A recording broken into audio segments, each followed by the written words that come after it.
நேற்று கூட சுவாசத்தை ஊற்ற முடியாத ஒரு சோதனத்தெல்லாம் பேசிட்டு இருந்தேன். அதில் நான் இந்த வார்த்தை நான் அடிக்கடி பேசுகிறது உண்டு. அனுபவம். வாழ்க்கையில் நீங்கள் எண்ணி கேட்கிறீர்கள் ஆண்டவர்கிட்ட, நாம் எண்ணி கொடுக்கிறோம். அவர் எப்படி கொடுப்பார்? அள்ளி கொடுப்பார். ஆமாம். அதனால இன்றைக்கு அவங்க பேசும்போது அதுதான் நான் சொன்னேன். அவர் எண்ணி தர மாட்டார், அள்ளி அள்ளி போடுவார். அள்ளி அள்ளி போடுவார். இவ்வளவுதான் வேணும் என்று ரொம்ப கேட்டேன்னு நமக்கு கவலைப்பட வேண்டியதில்லை. ஒரு அள்ளி தருகிற தேவன். இந்த ஊழியம் அப்படித்தான், இந்த ஊழியம் அப்படித்தான். மாதத்தில் 1ஆம் தேதி அல்ல, எப்போ வேணுமோ அதான். நான் அந்த சொன்ன நேற்று நெகேமியா சார் அந்த காரியங்களெல்லாம் கட்டட வரி அது இது மற்ற காரியங்களெல்லாம் அவர் எனக்கு ஞாபகம் இருக்கு. அவங்க ஞாபகப்படுத்தி காசு வாங்கிட்டு போகிறோம். அந்த வேலையெல்லாம் அவங்க கரெக்டாக செய்துட்ருக்கேன். தேவனுக்கு மகிமை. ஒரு நாள் நாங்கள் சேரில் உட்காந்து சிலரோட பேசிக்கிட்டு இருந்தேன். அப்போ ஏதோ ஒன்று கேட்டாங்க, கட்டிடத்துக்கெல்லாம் வரி கட்டணும். அப்போ அவருக்கு நான் என்னோட அப்போ காசு கொடுத்து கையிலே வச்சுருந்தேன். அவங்க போய் கொஞ்ச நேரத்தில் இன்னொரு அந்த எவ்வளோ கொடுத்தனோ அதை விட அதிகமாக கை நிறையா இருக்கு. அப்போ நான் பக்கத்தில் என்கிட்ட சொன்னேன், இப்போ தான் கையில் இருக்கிறத கொடுத்தேன், பழையபடி கையை மூடி வச்சுருக்கோம் பார்த்தீங்களா, பழையபடி கை நிறைஞ்சு தான் இருக்கு. ஆண்டவர் அப்படிப்பட்டவர். இன்று நான் கர்த்தரிடத்தில் பெற்றுக்கொண்ட நான் அவர்களே பேச விட்டுருப்பேன். அதாவது எனக்கு கர்த்தர் சொன்ன காரியத்தை இன்று சபை வளர்ந்து வருகிற காலம் வளரப் போகிறது. கர்த்தர் சொல்லிக்கிட்டு இருக்கிறார். 3 வருடம் மழை இல்லை, எலியா வந்து நிற்கிறார். பெருமிழை நேரத்தில் எனக்கு கேட்கிறது. புல்லு பூச்சி ஒன்றும் இல்லை, மாடு ஆடு குதிரைகளும் குடிக்க தண்ணி ஒன்றும் கிடையாது. அறண்டா நிலை. அவருக்கு மழை இறைச்சல் இல்லையா சொன்னா நம்புவாங்களா? அதே மாதிரி எழுப்புதலின் இறைச்சல் கேட்டுக்கொண்டிருக்கிறது. பெரும் எழுப்புதல் ஏற்பட போகிறது. அதுபடினால அதாவது இந்த வார்த்தையை நான் சுருக்கமாக உங்களுக்கு கொஞ்சமாக சொல்லிவிட்டு முடிச்சிருவேன். இது எங்கேயாவது ஒரு பெரிய மீட்டிங்கில் பழையபடி விரிவாக பேசுவேன்.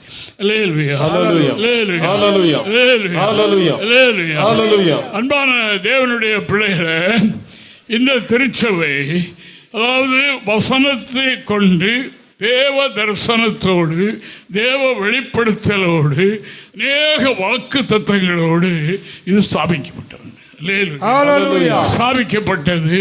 அப்போ இந்த அதாவது என்னுடைய சபையை ஸ்தாபிக்கணும் அப்படி என்று சொல்லி அதாவது கேட்டு தலைமைக்கு சொல்லி அங்கே அவர் அப்போ அப்படி என்றால் தமிழர்கள் இங்கே நிறைய இருக்கிறாங்க, தமிழர்களுக்கு ஒரு சபை ஆரம்பிக்கணும்னு சொல்லி அப்போ தமிழர்களுக்கு ஒரு சபை ஆரம்பிக்கணும் என்று சொல்லி அங்கே போர்டில் கொடுக்கும்போது அதாவது புதிய எருசலேம் தமிழர் சபை அப்படி என்று எழுதுங்க சொல்லுகிறதற்கு தாளில் எழுதும்போது ஆண்டவர் சொன்னார், இல்லை முழு உலகத்திற்கு இது சபை, முழு உலகத்துக்கு இது சபையில் இதுவே சபை அப்படி எழுதாம பொதுவாக புதிய எருசலேம் சபை என்று ஸ்தாபிக்கப்பட்டது. அநேக தேவ தரிசனங்கள் உண்டு.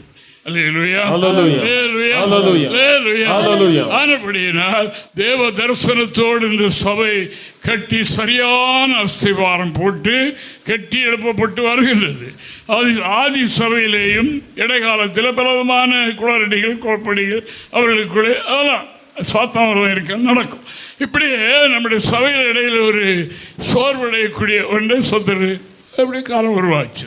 எப்படி இருக்கட்டும், அதில் மக்கள் யாரும் அதாவது எல்கையை தாண்டி போகவில்லை, சோர்வடைந்து அப்படி இப்போ நாம் போய் அங்கங்கே மீட்டிங் நடத்தணும்னு ஆச்சரியமாக இருக்குது.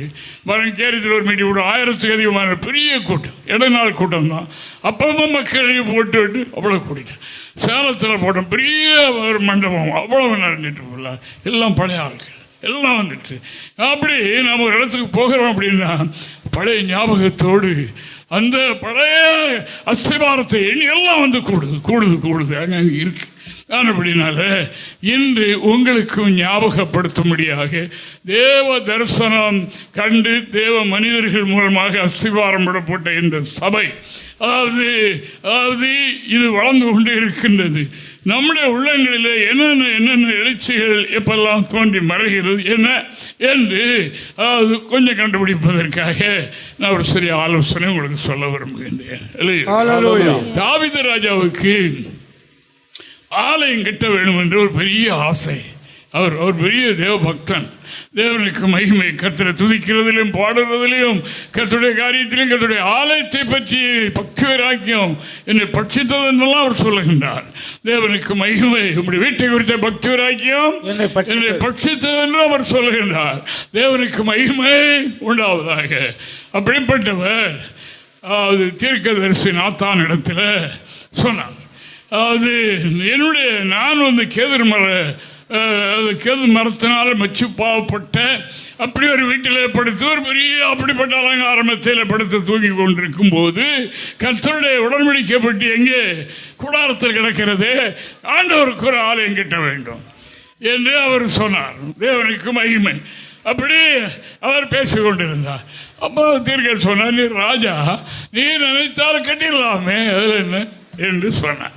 நீ நினைத்தால் கட்டிவிடலாமே என்று சொன்னார். அப்படியே அவர் கேட்டுவிட்டு தீர்க்க போயிட்டார் வீட்டுக்கு. போன பிறகு கட்ட சொன்னார், அவன் எனக்கு வீடு கட்ட வேண்டாம், ஆலயம் கட்ட வேண்டாம், உடைய மகன் ஆலயம் கட்டுவான் என்று சொன்னார். இதைத்தான் காரணமாக சொல்ல போறேன். தேவனுக்கு மகிமை. நம்முடைய ஊழியம், நாங்கள் இந்த ஊழியத்துடைய புதிய சபையினுடைய அஸ்திவார கற்கள், ஆரம்ப கற்கள், மற்றவைகள் எல்லாம் இடைச்சொல்களாக வந்து நாம் சேர்ந்திருக்கிறோம். தேவனுக்கு மகிமை. எப்படி அஸ்திவாரம் போடப்பட்டது, சபை எப்படி இருந்தது, எப்படி அனல் கொண்டு இருந்ததுங்கிறதெல்லாம் நாங்கள் அனுபவிக்க போறோம். இப்போ வருவது ஆரம்பிச்சிருக்குது. தேவனுக்கு மகிமை உண்டாவதாக. அப்படியே அவர் கேட்டபோது ஆண்டவர் சொன்னார், சாலமோன் கட்டுவாங்க. அப்போ அவர் என்ன எழுதிட்டார், நாம் எல்லா வசதியோடு இருக்கிறோம், அவன் சின்ன பையன், வாலிப பையன், அவன் எப்படி இதை செய்ய முடியும் என்று சொல்லி ஆலயம் கட்டுவதற்கு என்னென்ன வேண்டுமோ அத்தனையும் சபதரித்தார். அவ்வளவு சபதரித்து வைத்துட்டு மகனை கூப்பிட்டு மகனத்தில் என்ன சொன்னார், மகனே, நிறைய எல்லாம் சேர்த்து வச்சுட்டேன், நீ அசம்பிளி தான் பண்ணணும், அவ்வளோத்தையும் எடுத்து நீ கடவுள் கொடுத்துருக்கிற பிளான் உனக்கு சொல்கிறேன், அந்த பிரகாரம் ஆலயத்தை கட்டீர் என்று சொல்லலை. குமாரனாகிய உத்தம சாலமோனே, தேவனாகிய கர்த்தரிடத்தில் உத்தம இருதயத்தோடும் உற்சாக மனதோடும் அவரை சேவிப்பாயானால் நீ அவர் உனக்கு தென்படுவார், அவர் உன்னோடு கூட இருப்பார். உன்னுடைய உத்தமம் உண்மை உன்னை விட்டு போய்விட்டால் அவர் உன்னை விட்டு போய்விடுவார். எப்போ போனார்னு தெரியாது, எப்ப போனாருன்னு தெரியாது. இடையில அந்நிய பாசம் வந்தோடனே கைதட்டின உடனே கூட தான் இருக்கான்னு ஏமாந்துட கூடாது. தேவனுக்கு மகிமை. ஆனபடினால் உத்தமம் உண்மை இருந்தால் இருப்பார். சாலமோன் ரொம்ப கர்த்தரிடத்தில் ஞானம் பெற்றவர் அல்லவா, அவன் கர்த்தரிடத்தில் வரம் பெற்ற மனிதன். அவருக்கு கர்த்தர் என்ன வரம் கொடுக்கும்போது என்ன சொல்லி கொடுத்தார், உனக்கு முன்னும் உனக்கு பின்னும் இந்த ஞானம், இந்த வரம் பெற்றவன் ஒருவனும் கிடையாது என்று அப்படிப்பட்ட ஞானத்தை கொடுத்திருந்தார். ஆனபடினால அவர் இப்பொழுது ஆலயம் கட்டுகிற நேரம் வந்தது. அவரா பிடித்து கட்டிடலாமே. அதாவது தாவீது ராஜா இஸ்ரவேல் ஜனங்களை கடவுளுக்கு பிரியமில்லாமல் எண்ணினார். என்ன சொன்னார், எத்தனை நம்ம கைக்குள்ள எவ்வளவு மக்கள்களை பார்ப்போம், அது கடவுளுக்கு பிரியமில்லை. அப்போ அது கடவுளுக்கு பிரியமில்லை என்று தெரிந்து கடவுள் தீர்க்கதரிசி அனுப்பினார். 3 காரியம். ஒன்றில் கேட்க சொல், ஒரு தண்டனை அனுப்ப போகிறேன் என்று. தேவனுக்கு மகிமை. தண்டனை கர்த்தருடைய கருத்தை நான் விடுகிறேன் என்று ஏற்றுக்கொண்டார். கிட்டத்தட்ட 70,000 பேர் அதில் இறந்தார்கள். அன்பான தேவனுடைய பிள்ளைகளை இப்போதான் நான் வாசிக்கலாம். இப்பொழுது ஒரு ஆலயத்தை எவ்வளவு தேவனுடைய மனிதர்கள் கவனமா இருந்திருக்கிறாங்க பாருங்க. அதுதான் இப்ப நம்ம ஊழியத்தில் எதுனாலும் கர்த்தரிடத்தில் ஜெபம் பண்ணி கேட்டு கர்த்தர் என்ன சொல்கிறார், ஒரு வீடு வாடகைக்கு எடுக்க வேண்டுமானால் கூட கர்த்தரிடத்தில் கேட்கணும். இப்போ நம்ம மக்கள் ஏதாவது ரத்தம் சந்தப்பட்ட வீட்டில் சபிக்கப்பட்ட வீடுகள் அடைச்சே கிடக்கும், அதில் யாரும் குடியிருக்க முடியாது. அதை போய் குறைஞ்ச வாடகை கீழே விலைக்கு கிடைக்குன்னு எடுத்துக்கிடுவாங்க. கேட்க மாட்டாங்க, ஜெபம் பண்ண மாட்டாங்க, அப்படி பண்ணிடுவாங்க. அதுதான் ஐயா ஜெபம் பண்ணணும் போராட்டத்தான் செய்யும். அதில் நீங்கள் குடியிருப்பது தேவ சுத்தம் அல்ல, அந்த இடத்தில் ஆலயம் கட்டுவது தேவ சுத்தம் அல்ல. அப்படி தேவன் எங்கே சுத்தம் கொண்டிருக்கிறார் அங்கேதான் அவர் வருவார். அங்கேதான் அவருடைய பிரசன்னம் அங்கேதான் இருக்கும். வேற இடத்துல எவ்வளவு வரம் பெற்றவர் வந்து ஜெபம் பண்ணினாலும் அங்கே அது உண்டாகாது. இப்பொழுது இந்த சாலமோன் அப்பா எழுதி வைத்த குறிப்பை பார்த்தார். ஆண்டவர் அந்த அந்த ஜனங்களை எண்ணினதுனால, அதாவது இவ்வளவு அழிவு ஏற்பட்டு தூதன் நிற்கிறான் சங்காரம் பண்றதுக்கு, ஆண்டவர் இறக்கப்பட்டு நிறுத்து இந்த வாதை நிறுத்தப்பட வேண்டும் என்றால் எங்கே, அதாவது ஓர்னானின் களத்தில் பலிபீடம் கட்டி என்னை மகிமைப்படுத்த சொல், அப்பொழுது இந்த சாபம் நீங்கிவிடும் என்று சொன்னார். இந்த ஓர்னானின் களம் என்பது மோரியா மலை என்று எழுதியிருக்கிறது. தேவனுக்கு மகிமை. கர்த்தராகிய இயேசு கிறிஸ்துவை சிலுவையில் அடித்ததும் அதே மலை, தேவனுக்கு மகிமை. ஆனபடியால் இதைத்தான் ஏன் சொல்கிறேன், தேவன் குறித்திருக்கிற இடம், அந்த இடத்துல பலிபீடம் கட்டி, அதாவது தொழுகை செய்தபோது நீங்க இப்ப கர்த்தர் தாவீது ராஜாவுக்கு சொல்லி இருக்கிறார். என்ன சொல்லி இருக்கிறார், இந்த இடத்துல எனக்கு ஆலயம் கட்டப்பட வேண்டும், நீ இல்லை உன் மகன் கட்டுவான். ஆனால் இந்த சாலமோன் ஆலயத்தை கட்ட தொடங்கின போது அப்பா எங்க என்ன குறிப்பு, அவர் ஆலோசனை தேவ தரிசனம் உள்ள மனிதன், தேவனோடு பேசுகிறவர், என்ன எழுதி வைத்திருக்கிறார் என்று அவர்களுடைய குறிப்பு வைத்திருக்கிற டைரியை புரட்டி பார்த்து அந்த இடத்தை கண்டுபிடித்து அந்த இடத்துல ஆலயம் கட்டினார். நம்முடைய வாழ்க்கையில், அதாவது நம்ம நடத்தினவர்கள் முன்னோடிகள் இந்த சபையை உருவாக்குவதற்கு வெளிப்படுத்தல் பெற்ற தேவ மனிதர்களுக்கு ஆண்டவர் என்ன சொல்லி இருக்கிறார் என்கிறதை அறிய வேண்டியது முக்கிய அவசியம் என்பதை சொல்லுகிறேன். இதை இங்கே ஆலயத்துக்குள் இருக்கிற மட்டுமல்ல, கேட்கிற எல்லாருக்கும் சேர்த்தே சொல்லுகிறேன். ஆண்டவருக்கு மகிமை உண்டாவதாக. இந்த சாலமோன் ஆலயத்தை கட்டுவதற்கு முன்னால் என்ன செய்தார் வாசிங்க. 2 நாளாகமத்தின் புஸ்தகம் 3ஆம் அதிகாரம் 1வது வாக்கியத்தை வாசிக்கலாம். பின்பு சாலோமோன் எருசலேமிலே தன் தகப்பனாகிய தாவீதுக்கு காண்பிக்கப்பட்ட மோரியா என்னும் மலையில் எபூசியனாகிய ஒர்னானின் களம் என்னும் தாவீது குறித்து வைத்த ஸ்தலத்திலே கர்த்தருடைய ஆலயத்தை கட்ட துவங்கினார். தாவீது குறித்து வைத்த இடத்திலே ஆலயத்தை கட்ட துவங்கினார். மோரியா மலை என்பது ரொம்ப பெரிய இடம், பெரிய மலை. அதில் இந்த ஓர்னானுக்கு அதில் ஒரு இடம், எவ்வளோ இடம் நமக்கு தெரியாது. அதில் இந்த ஓர்னான் பேருக்கு பூமியாக இருக்கிறது. ஆனால் இப்படி இந்த ஓர்னானின் களம், இப்போ நம்ம இடத்துல தானிய தோசைகள் அடிக்கிற இடத்தை களம் என்று சொல்லுவாங்க. எப்படி அவர் வைத்திருந்தார், அது ஓர்னானுடைய பேருக்கு இருந்தது. அது அப்படினால தாவீது அவருடைய குறிப்பை, அவர் என்ன குறிப்பு, தகப்பன் என்ன வைத்தார், ஓர்னானின் களத்தில், இந்த மோரியா மலையில் எங்கே ஒரு இடத்துல அல்ல, இந்த ஓர்னானின் களத்தில் கட்டணும், இன்னிடத்தில் கட்டணும் என்று எழுதி வைத்திருந்தார். இதை மட்டும் அவர் எழுதி வைக்கவில்லை. அதாவது அது எத்தனை அடி நீளம், 60 முழ நீளம், 20 முழ அகலம், இப்படியெல்லாம் அதனுடைய அளவெல்லாம், அதனுடைய அளவு அமைப்பு, அதுக்குள்ள என்ன எல்லாம் சொல்லியிருப்பார். எல்லாவற்றையும் பார்த்து அதே ஒன்றமாய் கட்டினார். நம்முடைய வாழ்க்கையை நாம் கவனமாக பார்த்து கொள்ளணும். எதுவானாலும், அதாவது சபையினுடைய காரியங்கள், நியமங்கள் என்ன, தேவனுக்கு மகிமை. ஆனபடியா ஆலயம் கட்ட வேண்டும். வெறும் கட்டடம் அல்ல, அந்த ஆலயத்தில் யார் வரணும், கடவுள் அங்க வரணும். அதுதான் இப்ப ரொம்ப முக்கியம். ஹல்லேலூயா. இந்த ஆலயத்தை பற்றி நாம் வர்ணிக்கணும், பிட்டு வைப்போம். ஹல்லேலூயா. தேவன் காண்பித்த இடம் இந்த பூமி. அப்படினாலே இது வாய்த்தது. இந்த கட்டடம் இதெல்லாம் அமைப்பெல்லாம் உண்டானது. கட்டுகளை ஆரம்பித்த உடனே இங்க தேவபிரசன்னம் உண்டாயிற்று. இங்க தேவ வெளிச்சம், கரண்டும் கிடையாது, ஒன்றும் கிடையாது. அப்படி இருந்து அதற்கு பிறகு ஆலயம் திறந்த பிறகு EB ஆபீஸ்ல போய் அங்கே ஜெய் சொன்னார், உட்கார்ந்தாச்சு. அங்க உங்க ஏரியாவில் ஒரு பெரிய வெளிச்சம் இருக்குன்னு சொல்றாங்களே அப்படின்னு. அப்ப நீங்க கரண்ட் கொடுத்தீங்க, வெளிச்சம் இருக்கு. இல்லை, அந்த வெளிச்சம் அல்ல, மற்றவர்களெல்லாம் சொல்றாங்க அந்த இடத்துல போய் நம்மளால பயமா இருக்கும். இப்போ ஒரே வெளிச்சமா, ராத்திரியெல்லாம் வெளிச்சமா இருக்கு.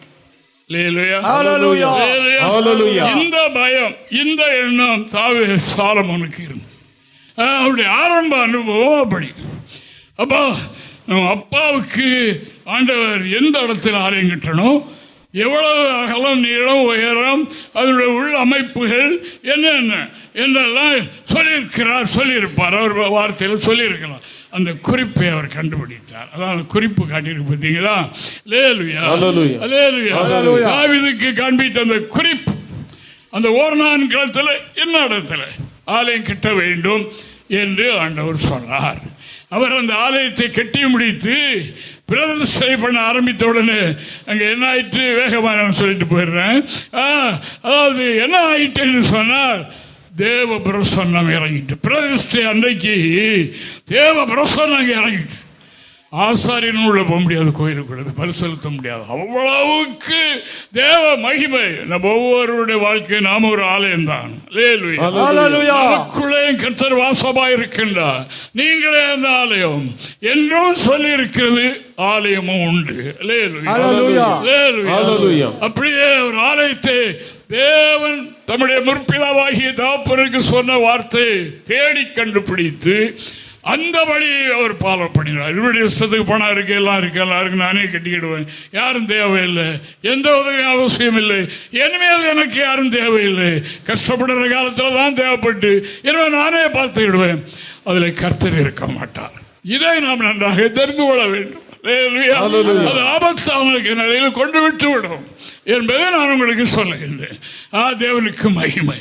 ஆனபடினால தேவனுக்கு தாவீதுக்கு குறிக்கப்பட்ட அந்த இடத்தை கண்டுபிடித்து அவருக்கு கொடுத்த பிளான் படி அந்த ஆலயத்தை கட்டிவிட்டு பிரதிஷ்டை பண்ணினார். 5ஆம் அதிகாரம் 13, 14 வசனங்களை வாசிக்கும் போது அங்கே பிரதிஷ்டை பண்ண ஆராதனை ஆரம்பிக்க உடனே தேவ மகிமை இறங்கிட்டு அவர்கள் ஒருமிக்க பூரிகைகளை ஊதி ஏக சத்தமாய் கர்த்தரை துதித்து ஸ்தோத்திரித்து பாடினார்கள்.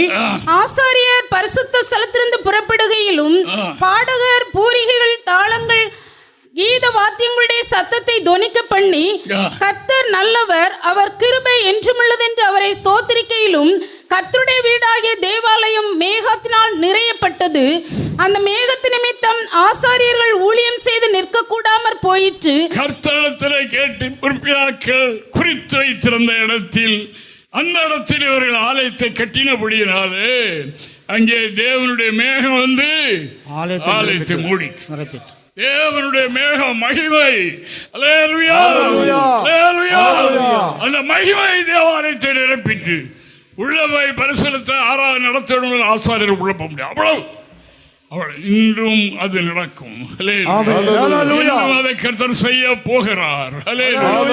தேவனுடைய ஜனங்களே, தேவனுடைய பிள்ளைகளே, நம்ம இஷ்டத்துக்கு நான் நடப்பதற்கு நமக்குள்ளே பரிசுத்தாய் தரவில்லை.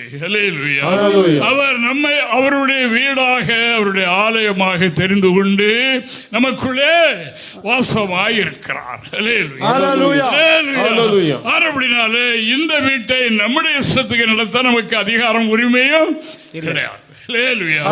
இது எப்பொழுதும் கர்த்தாவே பிதாவே என்னுடன் அந்த அனுபவம் நமக்கு வேண்டும் எப்பொழுதும். அப்போ நாம் தேவனுடைய பிளான் படி இந்த ஆலயத்தை வைத்துக் கொண்டா, இந்த ஆலயத்தை நம்ம எப்பொழுதும், அதாவது தேவனுக்கு உகந்த, தேவன் பரிசீலிக்கக்கூடிய அந்த நிலையில ஒவ்வொன்றை கேட்டு கேட்டு கேட்டு கேட்டு நாம் செய்வோம் என்று சொன்னால் அந்த மகிமை தேவன் இன்றைக்கு நம்மையும் தனிப்பட்ட முறையில் ஆளுகை செய்யும். இந்த ஆலயத்தில் தேவ மகிமை இறங்கி இருக்கிறது நான் அல்ல, அதாவது இங்கே தங்கியிருந்தவர்களும் இப்பொழுது இருக்கிறவர்களும் அதை காணுகின்றார்கள். அக்காலங்களில் தேவனுக்கு ஸ்தோத்திரம். தேவன் கொடுத்த பிளான் படி அதே இடத்தில் கட்டப்பட்டது. வெளியூரை விட்டு புறப்படுவதற்கு முன்னால் ஆண்டவர் சொன்ன வார்த்தை என்ன என்றால், ஆலயத்துக்கு இடம் இன்ன இடத்துல இருக்கு, ஆசாரிபுர ரூட்டில் அது இருக்கு. அதுபடி நீங்கள் வாடகைக்கு வீடு எடுத்து குடியிருந்து ஆராதனை ஊழியம் ஆரம்பித்தாலும் அந்த ஆசாரிபுர ரூட்டிலே தான் இருக்கணும் என்று சொல்லியிருந்தார். நான் புரோக்கர்கிட்ட சொல்லி வைத்திருந்தோம். புரோக்கர்கள்லாம் ஊழியம் நல்ல பெரிய வசதியான வீடுகளை ஒன்று காட்டினார். வேண்டாம், தேவன் குறித்திருக்கிற ஏரியா இது என்று சொல்லி இதுக்கு முன்னால் 5 இடத்துல மாறி மாறி நாம் தேவனுடைய ஆராதனை நடத்தினோம். இந்த 5 இடமும் ஆசாரிபுரம் ரூட்லேயே. அப்படி நாம் செய்தோம். அங்கே தேவ பிரசன்னம் இருந்தது. அந்த நிலையில் உடன்படிக்கை பெட்டியோடு அந்த பிரசனத்தோடு இங்கே தேவன் காட்டிய இடத்தில் ஆலயத்தை கட்டி இங்கே வந்தோம். கர்த்தர் இங்கே மகிமைப்படுகின்றார். இன்னும் மகிமைப்பட போகிறார்.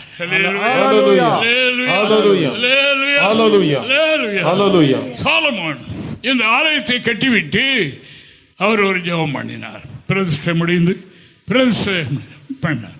ஆண்டவரே, இது உங்களுடைய ஆலயம், இந்த ஆலயத்தில் நீர் தங்கி இருக்கிறீர்.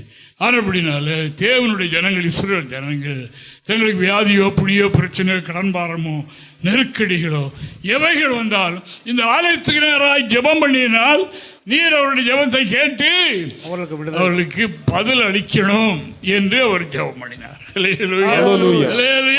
இந்த ஆலயத்துக்கு நேராக ஜெபம் பண்ணும்போது அடிக்கடி இங்கே சொல்லுவேன்ல, இந்த பக்கத்து வீட்டில் ஆட்டோ வச்சிருக்க தாமஸ் என்னுடைய அப்பா, நான் நடந்தே வருவேன், மத்தியாசுவாடிலேருந்து நடந்தே வருவேன்.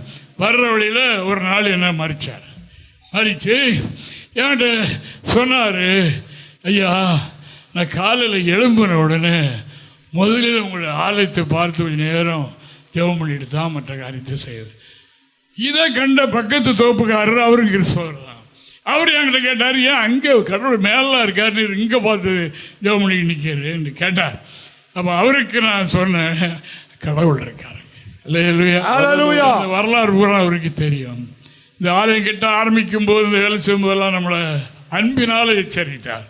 இந்த காட்டுக்குள்ளே மனித செஞ்சாரம்பில் இந்த இடத்த பற்றி உங்களுக்கு தெரியுமா, நாகர்கோவிலே ஒதுக்கப்பட்ட ஏரியா என்றெல்லாம் பல காரியங்கள் சொன்னார். அப்போ நாம் சொன்னோம், கடவுள் சொல்லியிருக்காருயா. நம்ம அப்போ சின்ன பையன், நாங்கள் இங்கே வந்தது 73 93 அப்போ சின்ன பையன்களா. அப்போ பஸ் சாரி அது உங்கள் இஷ்டம் அப்படின்ட்டு போயிட்டார். அதுக்கு பிறகு ஆலயம் கட்டின பிறகு அவர், நான் இப்படி வருகிறேன், அவர் அங்கே இன்னொரு ஆட்டோ சொல்கிறார். சொன்னால் அங்கே பாருங்கள் ஒரு பாதை இல்லாமல் இருந்தது, மாடு போகிற வழி மட்டும்தான் இருந்தது. இப்போது இதில் எப்படி பாருங்கள், மெயின் ரோடு மாதிரி ரோடு போட்டு ஆட்கள் வர்றதும் போகிறதும். இங்கே ஞாயிற்றுக்கிழமை மட்டும் இல்லை, ஆட்கள் காரணங்களும் ஜபத்துக்கு வந்துக்கிட்டு இருக்காங்க என்று அவர் சொன்னார். அதனால் அப்படி அவர் சொல்லிக்கொண்டார். அப்போ அவருடைய இது என்ன, இங்கே அந்த ஆலயத்தில் கர்த்தர் இருக்கிறார். எப்போ இருப்பார்? எப்பொழுதும். எப்போ இருப்பார்? சொல்றபடி செய்தால் இருப்பார். அவர் சொன்னபடி அமைத்திருக்கிற இடத்தில் அவர் நிச்சயமாக வாசம் பண்ணுவார், இருப்பார். அவர் உலகத்தை உண்டாக்கும் போது பூமியை அளந்து வச்சிருக்கிறாரு. இப்போ எந்த அரசாங்கமும் யாரும் தடை விதிக்கட்டும், அவருடைய வேலை வரும்போது எல்லாம் அடித்து கொண்டு போயிடும், தெரியுமா? அவர் குறித்திருக்கிறார், பூமியில் என்ன இடத்துல எனக்கு ஆலயம் கிட்டே ஆராதிக்கணும் அப்படின்னு அவர் பூமியை அளந்து வைத்திருக்கிறார். அதில் ஆழ்ந்ததில் இது ஒன்று. அப்படியே அவர் ஜெபம் பண்ணினார். வாசகி பார்ப்போம், 2 நாளாகவும் 6ஆம் அதிகாரம் 38 39 வாசகி பார்ப்போம். தாங்கள் சிறைகளாக கொண்டு போகப்பட்டு தங்கள் சிறையிருப்பின் தேசத்திலே தங்கள் முழு இதயத்தோடும் தங்கள் முழு ஆத்மாவோடும் உம்மிடத்தில் திரும்பி தேவரீர் தங்கள் பிதாக்களுக்கு கொடுத்த தங்கள் தேசத்துக்கு தேவரீர் தெரிந்து கொண்ட இந்த நகரத்துக்கும் உம்முடைய நாமத்துக்கும் நான் கட்டின இந்த ஆலயத்துக்கும் நேராக உம்மை நோக்கி விண்ணப்பம் பண்ணினால் உம்முடைய வாசஸ்தலமாகிய பரலோகத்தில் இருக்கிற தேவரீர் அவர்கள் விண்ணப்பத்தையும் ஜபங்களையும் கேட்டு அவர்கள் நியாயத்தை விசாரித்து உமக்கு விரோதமாக பாவம் செய்து உம்முடைய ஜனத்துக்கு மன்னித்தரலும். இப்பொழுது என் தேவனே இந்த ஸ்தலத்தில் செய்யப்படும் விண்ணப்பத்திற்கு உம்முடைய கண்கள் திறந்தவைகளும் உம்முடைய செவிகள் கவனிக்குளுமாக இருப்பதாக என்று சொல்லி அவர் ஜெபம் பண்ணினார். நீர் என்னுடைய முற்பிதா என்னுடைய தகப்பனாருக்கு சொன்ன அந்த குறிப்பின்படி இந்த ஆலயத்தை கட்டினேன். கட்டினீர் என்னென்ன அளவு சொன்னீரோ அப்படியே கட்டினேன். இதை கட்டி முடித்து பிரதர்ஷனை வைத்த உடனே மகிமை இறங்கிட்டு அங்கே என்னால் உள்ளே போக ஆசாரியன் உள்ளே போக முடியவில்லையே.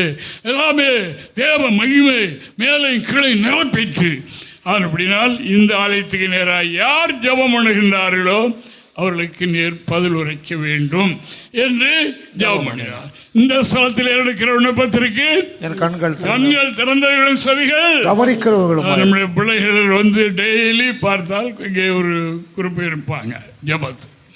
இந்த ஆலயத்தில் இருக்கிற ஜெபத்திற்கு அவருடைய கண் பார்க்கிறது, செவி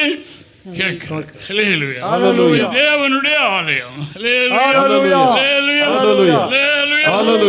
தேவ ஆலயமாக இருக்கிறபடியினால் அப்படி. நீங்க சங்கீதக்காரன் சொல்லும் போது அதே தாவீது ராஜா தானே அவர் சொல்லுகிறார் 11 சங்கீதம் 11:4 அவர் சொல்லும் போது எப்படி சொல்லுகிறார் பாருங்க. என்று சொல்லுகிறார்கள் பழைய ஏற்பாட்டில் தான் ஆலயம், புதிய ஏற்பாட்டில் நாம் தான் ஆலயம், நம்முடைய இருதயம் தான் ஆலயம். அப்படினால நான் என்னுடைய ஆவிக்குரிய ஆரம்ப காலத்தில் சில ஜெப வீடுகளில் போய் எனக்கு கொஞ்சம் பாடி வைக்கிருந்து அப்போ அங்கே 2-3 நாள் தங்கியிருந்து அங்கே என்ன பண்ணுவார்கள் என்றால் ஜெபம் நடத்துவார்கள். முடிந்த பிறகு அவர்கள் துணிமணிகள் எல்லாம் துவைத்து கொடியை கட்டி கோயிலுக்குள்ளே காய போடுவாங்க. செருப்பை போட்டுக்கிட்டு நடப்பாங்க. வருகிற நோயாளிகளுக்கு கை குழந்தை இருந்தால் தொட்டில போட்டு கோயில்களை ஆட்டிக்கிட்டு இருப்பாங்க. இதெல்லாம் நான் பார்த்திருக்கிறேன். தேவனுக்கு மகிமை. ஹல்லேலூயா. தேவனுடைய ஆலயம் என்பது வேறு. அதை நாம் இன்று ஆவியில அறிகிறது இப்படி அப்படி அல்ல, வேற மாதிரி அறிகிறோம். ஹல்லேலூயா. ஹல்லேலூயா. ஒரு நாள் கர்த்தர் சொன்னார், இந்த ஆலயம் இரவில் இருட்டா இருக்கக்கூடாது, ஒரு நோட்ஸ் ஒரு டிம் லைட் போட்டு வைக்கணும், அதற்கு பிறகு பெருக்கணும், டெய்லி தொடங்கணும். நம்ம பிள்ளைகள் எவ்வளவு நேரமானாலும் வந்து அந்த வேலையை செய்து கொண்டே இருக்கிறார். இன்று வரைக்கும் ஆலயத்தில் கர்த்தர் நடமாடுகிறதை பார்த்தவர்கள் அநேகர். இதுல நாம் கற்றுக்கொள்கிற காரியம் ஆலயம் மட்டுமல்ல, நாமும் தேவன் தங்கும் ஸ்தலமாக இருக்கிறோம். நம்முடைய வாழ்க்கையில அதாவது நமக்கு வழிகாட்டி, நம்ம இந்த நிலைக்கு வழிகாட்டிய முற்பிதாக்களுடைய அடிச்சுவடுகளை பின்பற்றி நாம் நடக்க வேண்டும். வேறொரு வழியை தெரிந்து கொண்டால் உங்களுடைய சமாதானம் போய்விடும். அதைத்தான் எரேமியா எழுதும் போது எழுதினார். எரேமியா 6ஆம் அதிகாரம் 16வது வாக்கியத்தில் எரேமியா எழுதும் போது என்ன சொல்கிறார் பாருங்க, வாசிங்க பார்ப்போம். வழிகளிலே நின்று, வழிகளில் பல வழிகள் இருக்கிறது கேட்டீங்களா? வழிகளிலே நின்று பூர்வ பாதைகள் எவை என்று கேட்டு விசாரித்து, ஆதி வழி பூர்வ வழி எது என்று கேட்டு விசாரித்து நல்ல வழி எங்கே என்று பார்த்து, நல்ல வழி எங்கே என்று பார்த்து அதிலே நடவுங்கள், அப்பொழுது உங்கள் ஆத்துமாக்களுக்கு இளைப்பாறுதல் கிடைக்கும், சமாதானம் கிடைக்கும். நடந்து கொண்டே இருக்கிற சமாதானம் இல்லையே. ஆனால் நீங்கள் செய்ய வேண்டிய காரியம் என்ன? நின்று பூர்வ வழிதானா இது? பூர்வத்தில் பிதாக்களுக்கு அறிவித்த வழி இதுதானா? அதில் பெண்களுக்கு சுசமாக எழுதியிருக்கிறது. பூர்வத்தில் தேவனிடத்தில் பயபக்தியா இருந்தவர்கள் இப்படி தங்களை அலங்கரித்தார்கள். எழுதியிருக்கு.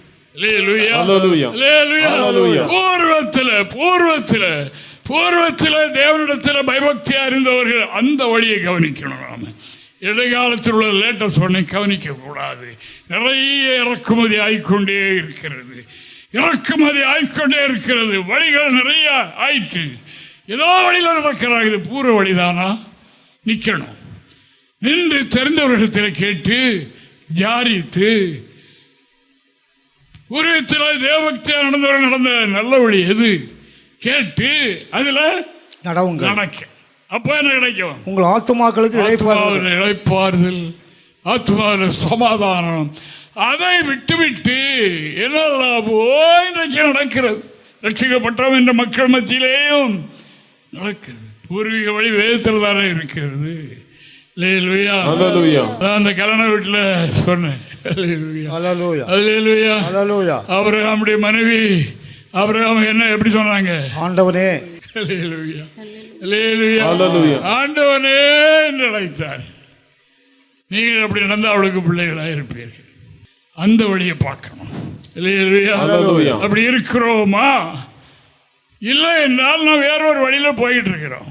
அப்படி அதாவது வழி தெரியாமல் அலைந்தால் என்ன கிடைக்காது? ஆத்மாவுக்கு ஆறுதல், ஆறுதல் கிடைக்கவே கிடைக்காது. அதை கண்டுபிடிக்கணும். நின்று நான் போகிற வழி சரிதானா?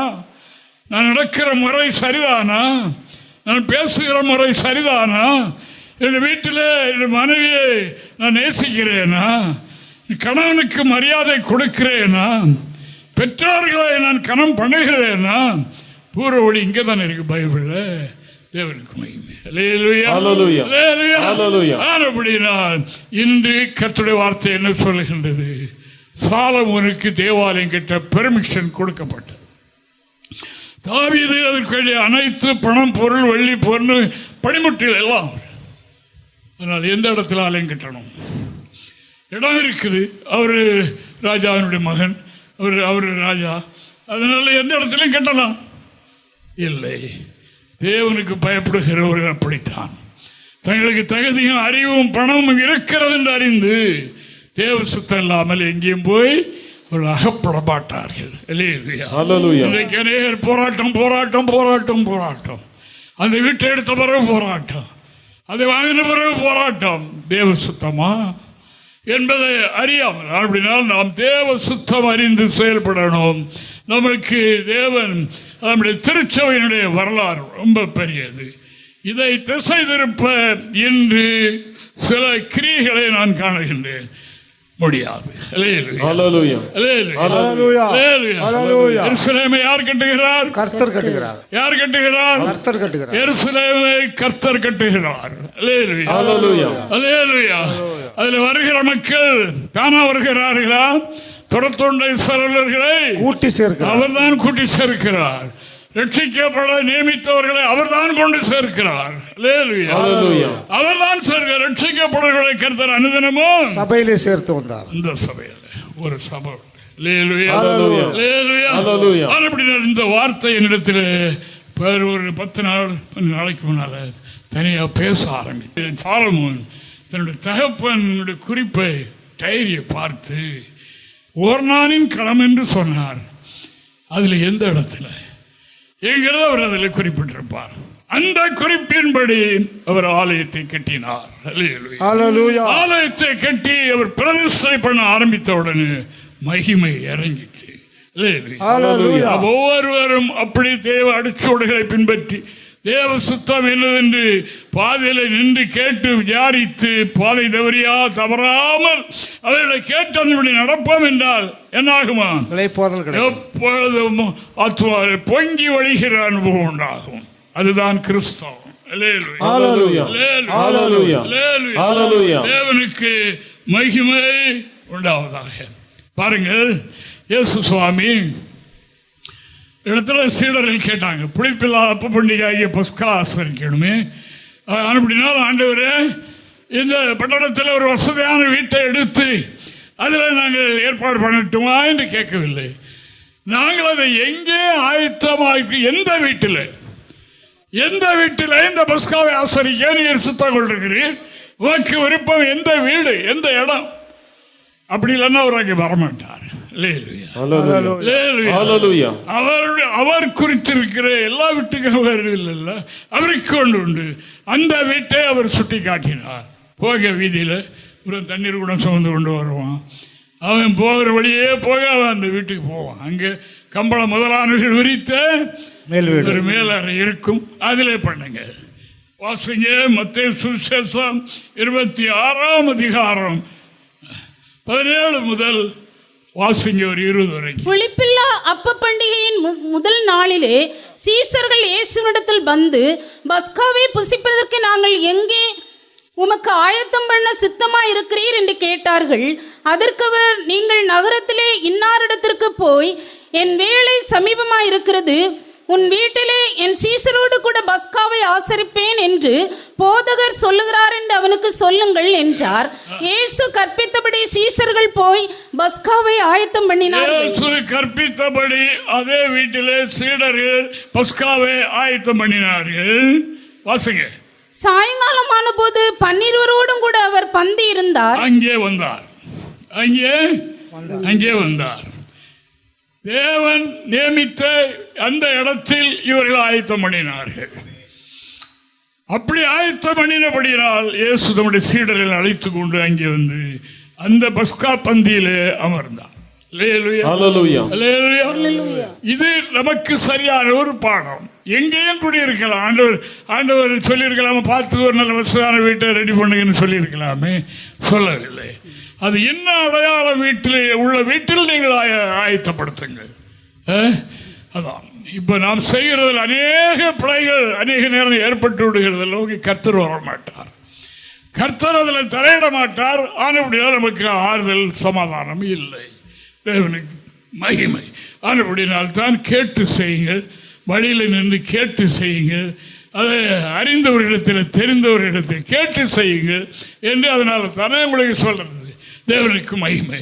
ஆனபடினால் அன்பானவர்களே, இந்த பஸ்காவை ஆசரிக்க எங்கே உமக்கு ஆயத்தமாக சுத்தமாக இருக்கிறேன் தெளிவாக சொல்லிக் கொடுத்தார்.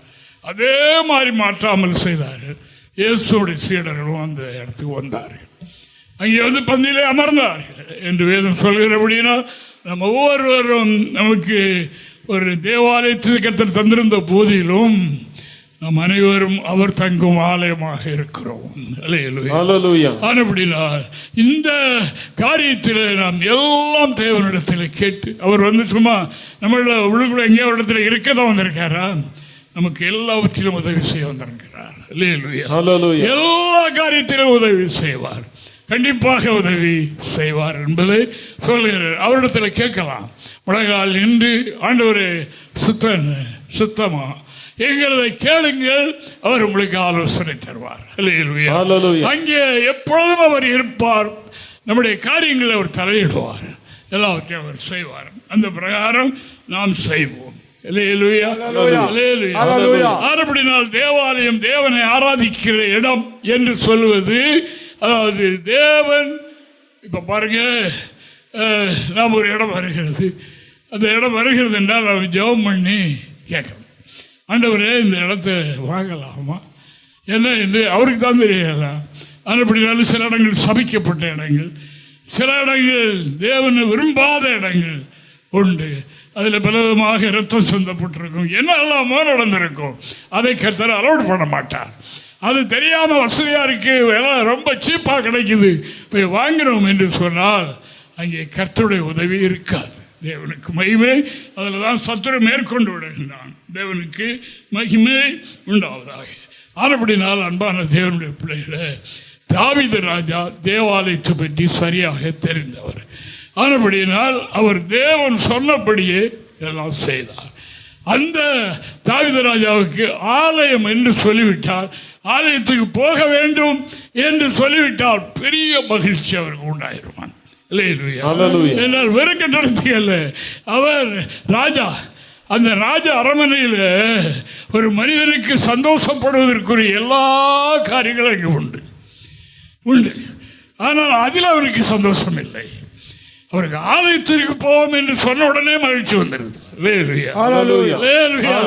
தேவனுடைய வீட்டுக்கு, தேவன் வாசமா இருக்கிற அங்கே போகிறேன்.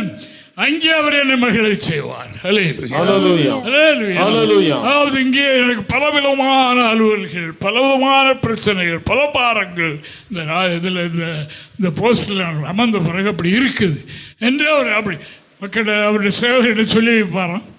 அதாவது கர்த்தருடைய நாள், கர்த்தருடைய ஆலயத்துக்கு போகக்கூடிய நாள் வந்தோடனே எனக்கு சொல்லிடுங்க.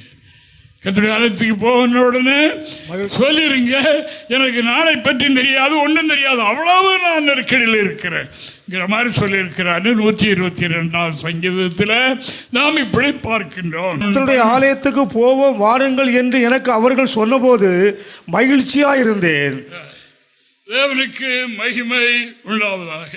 என் சகோதரன் நிமித்தமும் என் சிநேகிதர் நிமித்தமும் உன்னில் சமாதானம் இருப்பதாக என்பேன். எங்கள் தேவனாய கர்த்தரின் ஆலயத்தின் நிமித்தம் உனக்கு நன்மை உண்டாக தேடுவேன். தேவனுக்கு மகிமை உண்டாவதாக. அதனால தேவனுடைய பிள்ளைகளை அங்கே சமாதானம் என்றால் அந்த வீட்டில் யார் இருப்பார்களாம்? தேவன் இருப்பார். அடுத்தபடியாக தேவனுடைய சிநேகிதர்களும் இருப்பார்கள், தேவனுடைய நண்பர்களும் அங்கே இருப்பாங்க. அங்கே இருக்கிறவர் முதலாவது அங்கே இருக்கிற ஊழியக்காரன், அங்கே முதன்மையாக இருக்கிறவர்கள் அவர்கள் யாரா இருக்கணும்? தேவனுடைய சிநேகிதர்களாக, தேவனுடைய நண்பர்களாக இருக்கணும். அப்படி இருந்தால் அங்கே அவர்களுக்கெல்லாம் சமாதானம். ஆனபடினால ஆலயத்திற்கு வாருங்கள் என்று சொன்ன போது சொல்லி வச்சிருக்கிறார், சொல்லி வைத்திருக்கிறார். ஆலயத்துக்கு டைம் ஆயிட்டு, ராஜா போனோம். மகிழ்ச்சி என்றால் அவர்கள் சொல்ல முடியாது, அவ்வளோ பெரிய மகிழ்ச்சி. ஆலயத்துக்கு போனாங்க, என் ஆண்டவர் இருக்கிறார், அவருடைய சிநேகிதர்கள் இருக்கிறாங்க, அவர்களிடத்தில் ஆலோசனைகள் கேட்கலாம், ஜெபம் பண்ணலாம் என்று அவர்கள் அது நிமித்தமாக சந்தோஷப்படுவார்களாம். அப்படின்னா அன்பான தேவனுடைய பிள்ளைகளை கவனியுங்கள். நம்முடைய வாழ்க்கை தேவன் நமக்கு குறித்திருக்கிற பிரகாரம் திருச்சபைகள் இருக்கிறோம். இதனுடைய வரலாறு என்ன என்பதை நாம் சரியாக தெரிந்து கொண்டு, அதாவது அந்த அந்த சபையினுடைய காரணக்கர்த்தாக்கு ஆலோசனை கேட்கணும் சபையை பற்றி. அப்படித்தான் சிலர் சொல்லிடுவாங்க, ஓ இப்படி சொல்லிட்டாங்களா, அந்த ஊழியக்காரனுக்கு தெரியாது போல அவர் இப்படி செய்திருக்கலாமே, ஏன் இப்படி செய்தார் அப்படின்னு சொல்கிற ரொம்ப முதிர்ச்சி அடைஞ்சவங்களாம் நம்மகிட்ட இருக்காங்க. தேவருக்கு மகிமை, இப்படி செய்துட்டாங்களே, அவருக்கு தானே தெரியும் சபையினுடைய காரியங்கள் என்ன, சபையை எப்படி நடத்தணும், சபையில் எப்படி அதாவது காரியங்களை நாம் செய்யணுங்கிறத அவருக்கு தானே தெரியும். வேற யாருக்கு தெரியும்? வேற யாருக்கு தெரியும்? நமக்கு அது ஜோலியா? தேவனுக்கு மகிமை. ஆனால் அப்படினால் தகராத விஷயங்களில் தலையிடுகிற சுவாபங்களை அகற்றிவிட வேண்டும். இல்லையா? என்ன எழுதியிருக்கின்றால், வழிகளிலே நின்று பூர்வ பாதை இதென்று கேட்டு விசாரித்து நல்ல வழி எங்கே என்று பார்த்து அதிலே நடவுங்கள். அப்போ உங்க ஆத்மாவுக்கு இளைப்பாறுதல் கிடைக்கும். அந்த பிரகாரம் செய்வோம். இது பெரிய ஒரு சப்ஜெக்ட், பின்னால் நான் பேசுவேன். தேவனுக்கு மகிமை உண்டாவதாக.